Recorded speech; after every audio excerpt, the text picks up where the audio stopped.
channel. Perkenalkan, sebelumnya nama saya Tridinda Setiawati dengan NIM 2113536, mahasiswi dari jurusan Sejarah Peradaban Islam kelas 3A. Oke, jadi di sini saya akan menjelaskan tentang teknologi perkembangan di dunia industri media perfilman. Kayak apa aja sih media perfilman itu? Hai guys, kalian tahu nggak zaman sekarang udah ada banyak judul film dari berbagai genre yang bisa kita pilih loh. Tapi kalian tahu nggak sih kalau film-film yang sekarang kita tonton dari layar lebar maupun layar kaca udah banyak mengalami perubahan loh. Terus pernah kepikiran nggak sih gimana asal mula perkembangan film itu sendiri? Nah guys, untuk pengertian film sendiri adalah sebagai lakon hidup atau gambar bergerak yang biasa disimpan dalam media seluloid tipis dalam bentuk gambar. Nah, kalau untuk sejarah filmnya sendiri, itu nggak bisa lepas dari fotografi serta peralatan pendukungnya, kayak kamera, yang dimana kamera pertama di dunia itu ditemukan oleh seorang ilmuwan muslim yang bernama Ibnu Haytham, yang dimana Ibnu Haytham ini pertama kalinya menemukan kamera sejenis obskura dengan dasar tujuan kajian ilmu optik yang menggunakan bantuan dari energi cahaya matahari. Setelahnya berkembang menjadi inovasi baru sehingga kamera dapat digunakan untuk mengambil gambar bergerak. Diperkirakan pada tahun 1878, ada tokoh asal Amerika Serikat yang bernama Edward James Mowbray, yang dimana dirinya telah membuat 16 gambar kuda dengan pose yang berbeda-beda pada setiap lembarnya. Sehingga saat 16 gambar tersebut digabungkan menjadi satu, maka akan tercipta ilusi gambar kuda yang seakan-akan sedang berlari. Nah, karena penemuan inilah yang menjadi konsep dasar dari pembuatan film, sekaligus menjadi animasi pertama yang ada di dunia. Kemudian berlanjut pada tahun 1887, ada seorang ilmuwan yang bernama Thomas Alva Edison yang mulai mengembangkan fungsi kamera untuk merekam gambar bergerak. Sehingga pada era ini muncullah sinematografi pertama yang diciptakan oleh Lumiere bersaudara. Kemudian pada tahun selanjutnya, yaitu sekitar 1895, muncul film yang berjudul Sortie de Usine Lumière Alliance, yang artinya pegawai pulang dari pabrik Lumiere yang nyata akhirnya dibuat oleh Lumiere bersaudara ini. Dan pada tanggal 28 Desember tahun 1985 dibuatlah film hitam putih karya Lumiere bersaudara ini untuk pertama kalinya dipertontonkan kepada masyarakat di area Boulevard Capucine, Prancis, yang diiringi dengan grup musik orkestranya. Pada akhirnya, film karya Lumiere bersaudara ini kemudian menjadi patokan awal dari sejarah film yang ada di dunia. Akhirnya juga pada tahun 1905, kedua saudara ini memutuskan untuk membuat bisnis film. Walaupun film yang dibuatnya singkat, akan tetapi film inilah yang bisa menarik perhatian dunia. Karena kesuksesan dan antusiasme masyarakat, film ini dianggap sebagai penemuan yang spektakuler pada masanya. Sejak saat itu, industri perfilman dari waktu ke waktu semakin berkembang pesat, sebab karya Lumiere bersaudara ini telah terbukti mampu menginspirasi orang-orang yang ada di seluruh penjuru dunia. Karena seiring berkembang pesatnya film, akhirnya mulai muncul film bersuara pertama yang berjudul The Jazz Singer. pada tahun 1927, yang dimana film ini disutradarai oleh Alan Crosland. Film yang dibuat olehnya juga berdurasi lebih panjang dan sudah disinkronisasikan oleh nyanyian, juga cara bicara tokohnya. Munculnya film ini memberikan perubahan baru pada perfilman yang ada pada era tersebut, yang dimana penonton biasanya hanya menerka-nerka adegan dari bahasa tubuh, kini sudah bisa menikmati adegan film lewat suaranya. Pada tahun 1939, Hollywood telah memproduksi berbagai judul film yang mampu menarik perhatian penonton. Salah satunya adalah film Wizard of Oz yang disutradarai oleh Victor Fleming, yang dimana film inilah yang telah menjadi pelopor film berwarna pertama yang ada di dunia. Patty merupakan perusahaan yang menjadi pelopor utama dalam film berwarna. Mereka mengembangkan pewarna tekstil stensil pada lembar proyeksinya.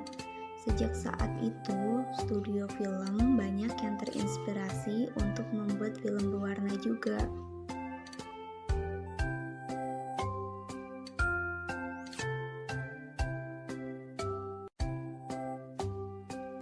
Untuk yang pertama sudah jelas, yaitu kamera film, yang merupakan teknologi yang sudah ditemukan pada tahun 1800-an, pernah juga dikatakan pada tahun 1895, karena begitu bagusnya gambar yang dikeluarkan dan tampak nyata pada saat itu, orang-orang pun berlari menghindari layar yang menunjukkan kereta yang berjalan mengarah ke mereka. Dan di urutan kedua ada manipulasi komputer atau CGI, di mana manipulasi komputer atau yang sering dikenal dengan CGI atau Computer Generated Imagery, teknologi CGI ini menunjukkan kemunculan pada era modern dari industri perfilman, yang dimana CGI bisa dikatakan sebagai terobosan teknologi terbesar pada industri perfilman. Karena dengan menggunakan CGI, kita dapat memanipulasi video seperti merubah pola atau bentuk. Kayak yang contohnya di gambar itu, kayak monyet atau avatar mungkin yang lagi rame-ramenya sekarang. Kalau kalian gak tahu avatar, terisepil di tengah-tengah video ini. Cekidot.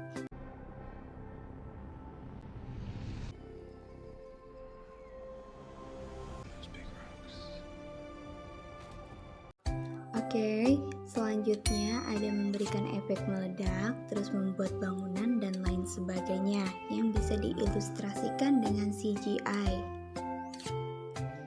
Nah, selanjutnya ada layar hijau atau yang biasa disebut dengan green layer atau green screen.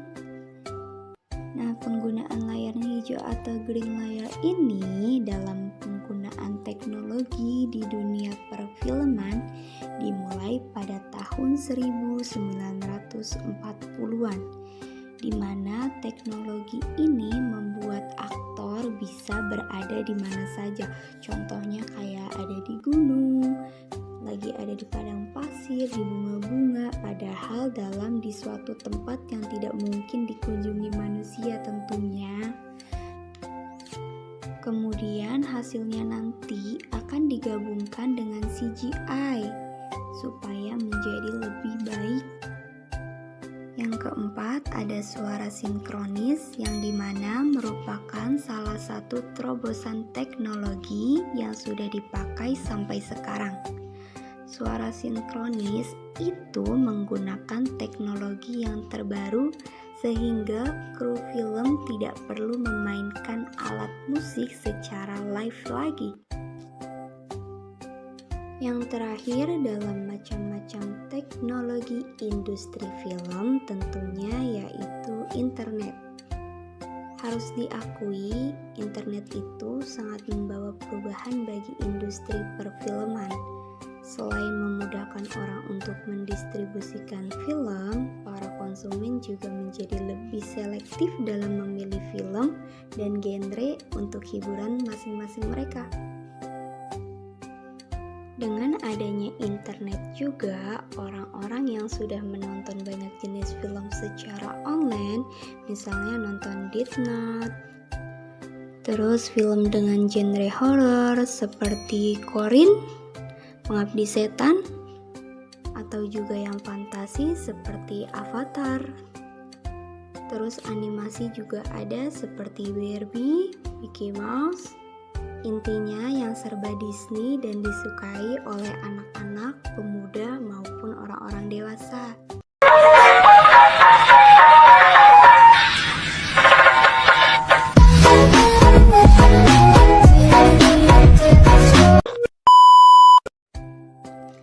Oke, lanjut ke bagian teknologi produksi dalam perfilman. Yang pertama ada komponen teknis di mana meliputi tempat produksi atau on location atau studionya, terus kamera, media, format gambar, suara, perangkat editing, proyektor, serta teaternya. Yang kedua ada kamera di mana meliputi mekanisme, lensa, terbagi menjadi dua yaitu biasa atau zoom, ada speed untuk profesional, kamera amatir, dan handycam. Yang ketiga ada format di mana 35 mm-nya untuk teater, 16 mm untuk non-teater, 8 mm untuk amatir, proporsi standar CinemaScope itu 336 derajat atau 360. Untuk durasinya kalau pendek 1-5 menit dan kalau full length 90-120. Untuk suara terbagi menjadi bisu, musik lokal, bicara, lengkap, inci, background musik dan sebagainya. Untuk stereo 8-16 track terpisah dari film atau dubbing, yaitu magnetic strip. Dan yang terakhir ada wahana pertunjukan seperti Nickelodeon, bioskop, rumah, outdoor, Misbar, drive-in, round theater, Cinemax, dan sebagainya. Jika kita sudah terjun ke dalam dunia bisnis, sudah pasti akan ada konsekuensinya yang besar dan kita harus siap menerima itu. Di sini saya akan menjelaskan keuntungan serta kerugian dalam konsekuensi digitasi dalam industri perfilman. Yang pertama, tentang keuntungan. Film dapat diakses secara online yang memungkinkan peningkatan penonton dan popularitas film. Yang kedua, forum film online memungkinkan film memperoleh feedback penonton langsung. Yang ketiga, penonton dapat mudah memilih melalui layanan filtering film. Dan yang terakhir, ada konsumen mudah memperoleh informasi jenis film yang mereka sukai dan memperluas target audiens dari film lain. Sedangkan kerugian yang akan dirasakan, yang pertama adalah illegal downloading, di mana kebanyakan orang sekarang ini secara tidak langsung menonton lewat Telegram atau link-link yang tidak yang tidak berkenaan atau tidak halal ya guys. Terus yang kedua, penjual DVD yang kehilangan konsumen atau disrupsi. Dan yang ketiga, ada akses internetnya terbatas membuat orang tidak dapat akses film online, digital DVDs. Dan yang terakhir ada motivasi menonton ke bioskop turun karena mager banget kalau misalnya jalan terus ngeluarin uang. Kadang kalau misalnya hari weekend itu mahal ya guys. Untuk teknologi dalam industri film itu terbagi menjadi 3. Yang pertama produksi, di mana meliputi praproduksi, produksi, dan pasca produksi. Yang kedua ada distribusi, di mana meliputi transmisi juga. Dan yang ketiga ada eksibisi, di mana kita harus mengkonsumsinya. Nah, gimana sih teknologi distribusi dan transmisi film di era digital? Apa aja keunggulannya? Yang pertama itu ada data film digital dapat disiarkan atau didownload secara cepat melalui satelit. Yang kedua, mengurangi resiko penyalahgunaan film dan mengurangi pembajakan juga. Yang ketiga, ada pemeliharaan data film dengan ukuran cukup besar, lebih mudah, dan tidak perlu perlakuan khusus seperti film analog. Yang keempat, kualitas film tetap sama sekalipun digandakan berulang kali. Dan yang terakhir, ada penggandaan sebanyak apapun dengan harga satu kali produksi saja. Di samping itu ada keterbatasan, di mana terbagi menjadi 5. Yang pertama ada perilaku audiens yang menilai apapun yang dilihat melalui internet gratis. Yang kedua, strategi marketing menjadi sangat penting dan penentu keberhasilan dalam perfilman. Yang ketiga, kualitas dalam persaingan ketat. Keempat, pengalaman menonton yang berbeda. Dan yang terakhir, perusahaan selalu satu langkah tertinggal dibanding teknologi terbaru, sehingga sulit mengontrol produk. Pemasaran film di era digital. Yang pertama, perubahan perilaku penonton film. Yang kedua, periklanan film sangat viral.